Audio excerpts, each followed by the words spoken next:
Welcome to the iGCSE English Language DVD.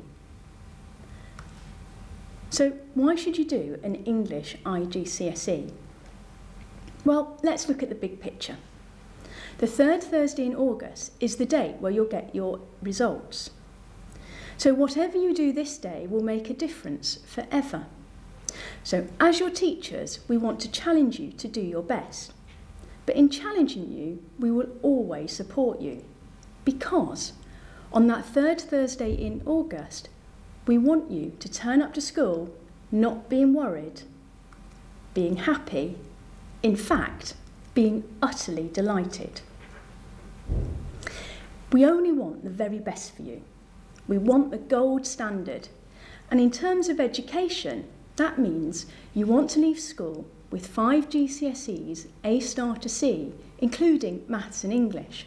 That's the gold medal. So, why do this iGCSE? Well, it's just another opportunity for you to secure a C or better in English language. You'll be using the same skills you learn in your normal GCSE, and there's no more pressure because you can't revise for this exam. It's a case of practicing those same English skills you've been learning since year 7. That means you don't have to learn anything from scratch. And of course, this is different from your normal GCSE because it's an international GCSE, and we'll talk about what that means in a moment. What it means is that students from all over the world will be taking this GCSE.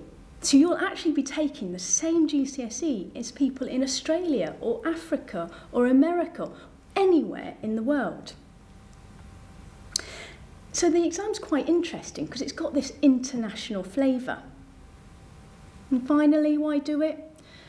Well, we think you'll enjoy the success of getting the best result you can in English language. So, by the end of this revision DVD, you will understand how to complete this exam paper, know exactly how long you have, how the questions are organised, and what you have to do. You'll know the best technique of how to answer the 3 questions and be really confident that you can show your best in the exam. So, let's start with the beginning. What does the exam look like?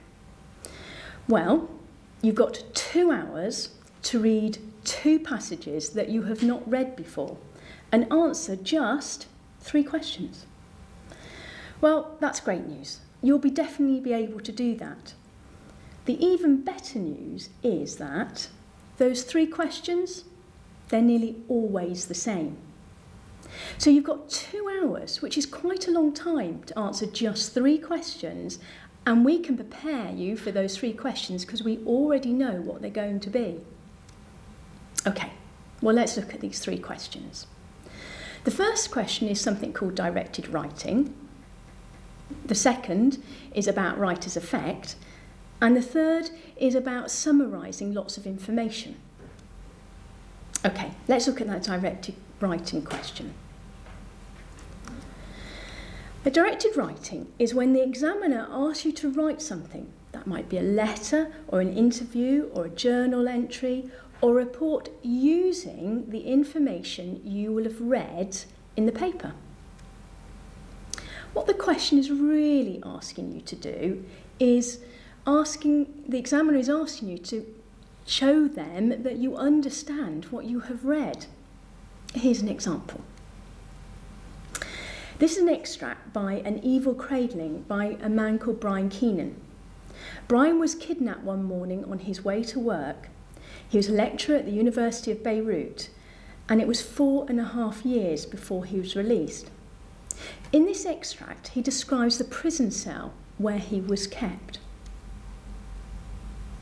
It was built very shoddily of rough-cut concrete blocks haphazardly put together and joined by crude slapdash cement work. Inside, and only on the inside, the walls were plastered over with the same dull grey cement. There was no paint. There was no colour, just the constant monotony of rough grey concrete. The cell was 6 feet long and 4 feet wide. I could stand up and touch those walls with my outstretched hands and walk those 6 feet in no more than 4 paces. On the floor was a foam mattress. With the mattress laid out, I had a pacing stage of a little more than a foot's width. In one corner there was a bottle of water which I replenished daily when I went to the toilet, and in another corner was a bottle for urine, which I took with me to empty. There was also a plastic cup in which I kept a much abused and broken toothbrush. On the mattress was an old, ragged, filthy cover. It had originally been a curtain. There was one blanket which I never used due to the heat, filth and heavy smell, stale, almost putrid, of the last person who had slept there. The cell had no windows. A steel door was padlocked every day, sounding like a thump on the head to remind me where I was. At the head of the mattress, I kept my briefcase with my school textbooks. Behind the briefcase, I hid my shoes. I was forever afraid that I would lose those shoes. If I did, I felt it would be a sure sign that I would never leave that cell. Okay, well, that's the sort of thing that you might be asked to read in the paper. And that question 1 might look like this. They might say, imagine you're a reporter. Write the interview with Brian Keenan after his release. Or, imagine that you are Brian Keenan writing a letter home about your experience. Or, write a newspaper article detailing Brian Keenan's release. Or even, imagine that you are Brian Keenan writing a journal entry on the 3rd day of their captivity. In other words, you use what you've read to do some directed writing, an interview, a letter, a newspaper article, or a journal entry. Okay, now not only does the examiner set the task, but they help you both shape and start your writing. So let me explain how they do that. Let's imagine that they've asked you to do this one. Imagine you are Brian Keenan writing a letter home about your experience. In your letter, you should describe in your own words how you were captured, express your thoughts and emotions about the past, present and future. Begin the letter, Dear Mother. You see, the examiner in iGCSE is really helpful. They help you often with the first sentence of your writing and even shape what parts of the writing you should do first. So the first thing is you describe how you were captured, and then how you feel in the past, present, and how you might feel upon your release. So, that's the directed writing question. This question is worth 20 marks. 15 are for reading, and 5 for writing. So, how do you get the highest marks? Well, you get the most marks by showing the examiner that you have understood what you read.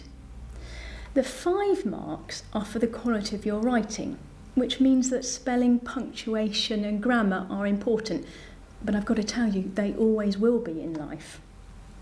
Okay, well, in our next session, I'll tell you exactly how you can get the highest marks for this question.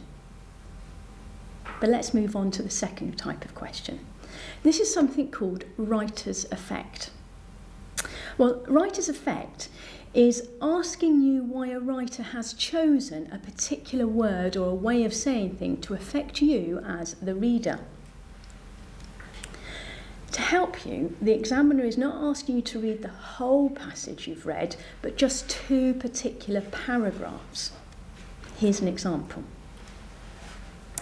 This is taken from an extract from Bob Geldof's autobiography, Is That It? In this account, he talks about meeting Mother Teresa.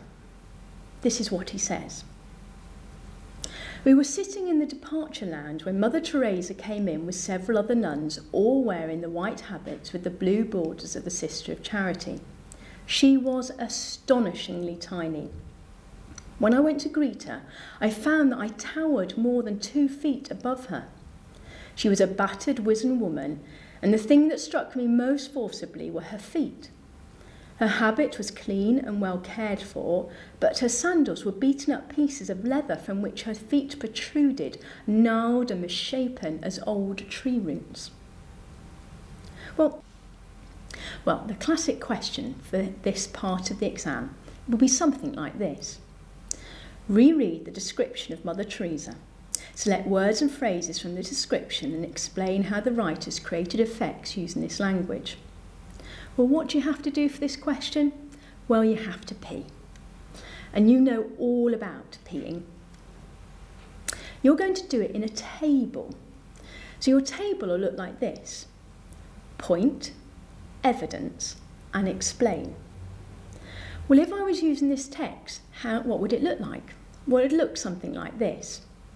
I'm going to make a point about Mother Teresa, and the point I'm going to make is this. The writer describes Mother Teresa as being very old and physically battered through the years of hard work. Well, if I've made that point, I've now got to find some evidence in the writing that what I'm saying is true. Well, the quote I've chosen is this: feet protruding, gnarled and misshapen as old tree trunks. Notice I haven't written the whole sentence because I'm trying to use my time efficiently in the exam. So I've used those 3 dots to indicate to the examiner that there was something that said before that quote. And now I'm going to explain what I mean by it. I'm going to talk about what the writer has done, what they've purposely done to make us feel a particular way as a reader. And what I've said is this: Bob Geldof emphasises Mother Teresa's age by describing her feet as ugly. The simile of a tree trunk further suggests that, like a tree, although frail, Mother Teresa has a core strength which exists despite her outward fragility. Okay, so writer's effect? Well, this question is only worth 10 marks. There are 3 questions. The first one is worth 20. This is worth 10. The third one is worth 20 also. So actually, you get the least marks for this question. There are no marks for writing, which means you don't have to pay too much attention of the quality of your writing. It's about talking about your ideas. So, you're definitely going to write it in a table. In fact, what I'm going to ask you to do is that when you enter the exam hall and you're allowed to open your paper, before you even read any questions, you're going to open the paper, and next to question 2, you're going to draw a mini table. 3 columns and 6 rows to make sure that that's an aide-memoire, that you're going to answer this question always in a table. And by doing that, you can gain the most marks for this question. Okay, well, we know how to answer question 1, 2, and now let's move on to question 3, which is something called summarise. Well, in this question, you're asked to highlight the most important points of the things that you have read. It's a really easy but important skill, and actually a really good life skill. You might often be asked to do this in the workplace. Here's an example. Well, here's a massive load of information from Wikipedia about the Olympic Games. The whole extract goes on to describe in detail about how the Olympic Games came to exist and what it's like in its modern form. That's a lot of information. So very often you are asked to summarise lots of information in a short, more concise way. So I've moved that loads of information into a summary paragraph. And it goes something like this. The modern Olympic Games were inspired by ancient games which are held in Olympia, Greece during the 8th century BC to the 4th century AD. The Olympic Games are the world's foremost sports competition with more than 200 nations participating. The Games are currently held biennially with summer and winter Olympic Games alternating, meaning they occur every 4 years. The celebration of the Games includes many rituals and symbols such as the Olympic flag and torch, as well as the opening and closing ceremonies. The first, second and third place finishers in each event receive Olympic medals, gold, silver and bronze respectively. So that huge bit of information has been contained into a more concise paragraph. Actually, it's worth 20 marks, and I believe, and believe you me, it is the easiest question. Remember that question that table I wanted you to do for question 2? Well, as you know, when you go into the exam, you open the paper, and on question 2 you draw that small table, 3 columns, 6 rows. But next to question 3, I want you to draw a number 15. I'm not going to explain why yet, that's in the next session, but that's going to help you secure the most marks for this question. Trust me, it works. It will remind you how many points you have to make the most question, get to the most marks. So more of that in the next session. So we know a lot about how long the paper is, how many questions you have to answer, and you're beginning to understand the best technique. So we know in English that there are lots of effective ways in which you can be creative and express yourself really freely. But for this exam, to secure the most marks, I think there are certain rituals and ways of approaching it to secure the very best marks. So I'd like you to follow exactly what I say. Okay, so you need to get ready for the next session. You will need from your teacher the past paper for that session, a pen, line paper, and really importantly, you need a highlighter. Okay, and when we finish doing the whole DVD, you'll be really confident to know how you can pass this exam. Okay, we're now going to move on to revision session 1. So, by the end of this DVD, you will absolutely understand what this exam paper is all about.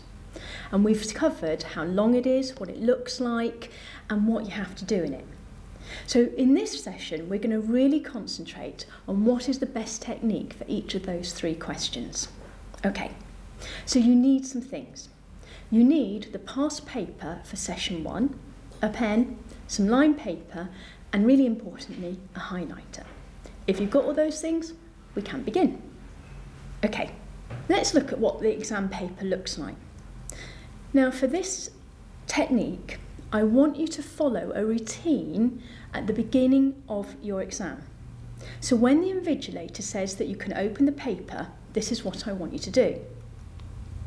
You open the paper and look at question 2. You don't even have to read it, but next to question 2, I want you to draw a mini table, 3 columns and 6 rows.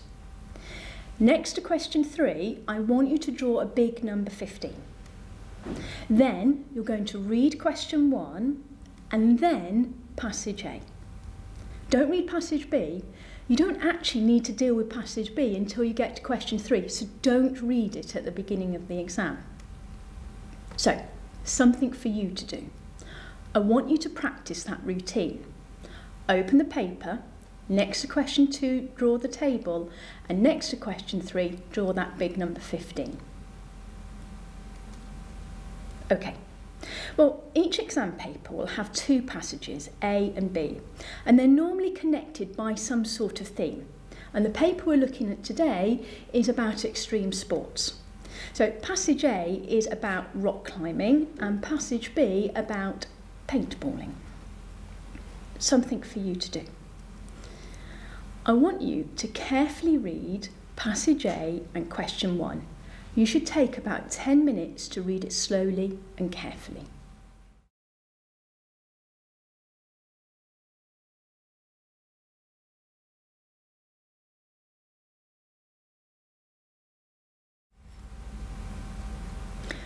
Right, well, let's remind ourselves what you have to do for this question 1. Well, out of the 3 questions, question 1 is the directed writing one. The examiner is using this question to check not just that you can physically read that passage, but you have understood what you have read. And the way they test that is for you to do something called directed writing.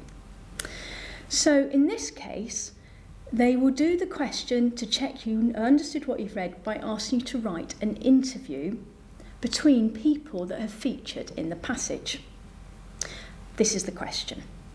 Let's pick out the important points. Well, the first thing that you should highlight in your question is that the examiner will always tell you who you are pretending to be. So in other words, from whose point of view are you going to write? In this question, you are to imagine that you are the reporter Rob Buchanan. The examiner then tells you that you are going to interview Dean Potter after the climb and ask the following questions. Incredible. How did you manage to climb the face so quickly? How do you answer people who say what you do is foolish? And can you tell us about your relationship with your climbing partner, O'Neill? So, the examiner then asks you to write in your own words the interview and to base your writing on that which you've read. And you have to write between 1.5 and 2 sides. I think you'll all be able to answer this question. The real trick of getting the most marks is writing in a sustained way. In other words, write lots. 1 page is just not enough. It will not secure enough marks. 1.5 to 2 pages is just about right, and you have lots of time. There's 2 hours to do this paper. 40 minutes on this question, you will easily write 2 sides. Okay, well, before you start doing any writing, let's remind ourselves about the conventions of writing an interview, a script, or a conversation. Well, the good news is that you don't have to worry about speech marks. Instead, you're going to lay your writing out like this. So let's imagine we've got a conversation between one person called Anna, who starts off by saying in this conversation, "Hello, long time no see." And she's talking to somebody called Cyril. And Cyril says, "Where have you been?" And Anna replies, "I've been travelling." It's not a great conversation, but we're just looking at the conventions here. Now, the thing that you need to remember about the conventions are that you must use a colon. So you write the name of the person and then a colon and then what they say. And every time there's a new speaker, you start a new line. So no speech marks, you just use a colon and start a new line for each speaker. But when they're speaking, you can't forget about the quality of your writing. You still need proper sentences. So every time somebody speaks, you need to start the sentence with a capital letter and you need to end the sentences with a full stop or an exclamation mark or ellipses, whatever it is, you still need to have proper sentences. Okay. So, in this question, you're asked to write this interview between a reporter and Dean Potter, and you are the reporter, Rob Buchanan. So, an important point. The examiner's checking you have understood what you have read. And you've just read something all about this rock climb that Dean Potter has done. So to get the highest marks, you need to use the information in the text. Now, you will realise that as you read the passage, that the person Dean Potter is really brave or reckless, depending on what you think about him. So in your writing, if you make him suddenly afraid or nervous or a bit of a coward about climbing, it would just tell the examiner you haven't really understood what you have read. You need to keep him being brave, otherwise you don't get any marks. And what's really great about this exam is you don't need an awful lot of imagination. You're really repeating what you've read in your own words. It's as simple as that. This is what I mean. Well, let's take just a small bit of passage A. And the passage that I've chosen is this bit. Dean Potter is a famous rock climber whose speciality is speed. He often refuses to use any climbing equipment, relying only on his agility and lack of fear. Well, that's just a tiny couple of sentences out of that big passage. But this is how I've used that information in a little bit of the interview. So here we go. Rob Buchanan. Incredible. How do you manage to climb the face so quickly? Dean Potter. Well, speed's my thing. I always want to climb in the fastest time possible. I don't want to be weighed down by equipment, so I take the very least I can. It risks a bit more than a bad sunburn, but the extra time I get is worth it. I need to stretch and warm up, as being agile is vital. I won't fall. Rob Buchanan. Surely that is madness. Dean Potter. I don't think it's mad to want to be the best I can at rock climbing. So, how have I used the text to create the conversation? Well, let me unpick it for you. Well, let me look at this bit. In the text, it says that Dean Potter's speciality is about speed. And so I've translated it to say, Dean Potter to say, well, speed's my thing. I always want to climb in the fastest time possible. Then he refuses to use any equipment. So I've rewritten it as, I don't want to be weighed down by equipment, so I take the very least I can. It risks a bit more than a bad sunburn, but the extra time I get is worth it. And then relying on his own agility, well, I've translated that into, I need to stretch and warm up as being agile is vital. And finally, lack of fear. You must be mad, this man. I won't fall. Surely this is madness. I don't think it's mad to want to be the best I can at rock climbing. You see, just by those few sentences, I've rewritten it in my own words. I don't need to have a lot of imagination. I just need to logically work through the passage from the very top to the very bottom. Okay, so top tip for this question. Use what you've read in your writing. Follow exactly the examiner's instructions. Start at the beginning of the passage and work down, and write at least 1 to 2 sides of writing. So, something for you to do. It's your turn. I now want you to answer question 1. Remember to write at least 1 to 2 pages. You should take 40 minutes to do this.